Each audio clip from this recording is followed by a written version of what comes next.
आरक्षण वाढवून घ्यायला पाहिजे, काय हरकत आहे? ओबीसीचं आरक्षण वाढवून घ्या, सगळे मिळून एकत्र व्हाव आणि ओबीसीचं आरक्षण वाढवून घ्या आणि त्याच्यात त्यांना घेऊन घ्यावं, असं होऊ शकतं.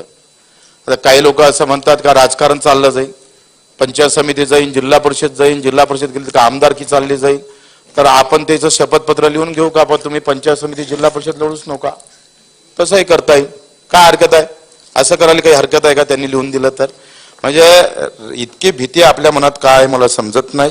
आणि म्हणून जातीपाती धर्मामध्ये मला वाटतं हे न पडता धनगर समाजाच्या आरक्षणाचा विषय, आता दलित बांधवामध्ये आमचे माथंग समाज म्हणतोय त्याचा अबकडं करा, ओबीसी मध्ये अबकडं केलं पाहिजे. सुतार सगळ्यात कमी आहे, कुंभार सगळ्यात कमी आहे, न्यावी सगळ्यात कमी आहे, लोहार सगळ्यात कमी आहे, त्याची तर गिनतीच नाही आहे, तो कुठंच बसत नाही आहे. या आमच्या सपाट्यामध्ये तो बिचारा कुठं सापडतच नाही. मग ह्या शिंपी आमचा लोहार गिवार याला अबकडं द्या, तो कुठेतरी टिकला पाहिजे का नाही?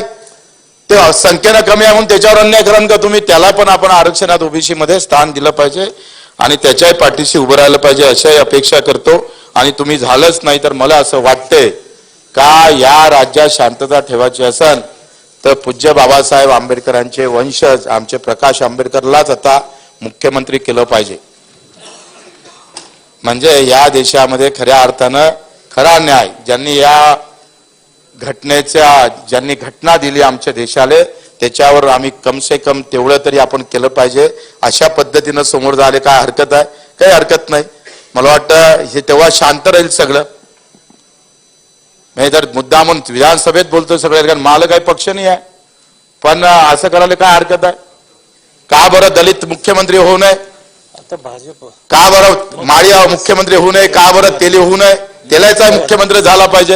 आता लय झालंय, आम्ही 8 वर्ष मराठ्याला दिले, तुम्ही आम्हाला काहीच दिलं नाही मराठ्याला आरक्षण.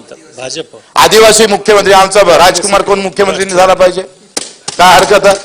अध्यक्ष महोदय, आखरी समतेचा हा नारा फक्त बोलून चालत नाही, प्रत्यक्षात उतरावं लागतं.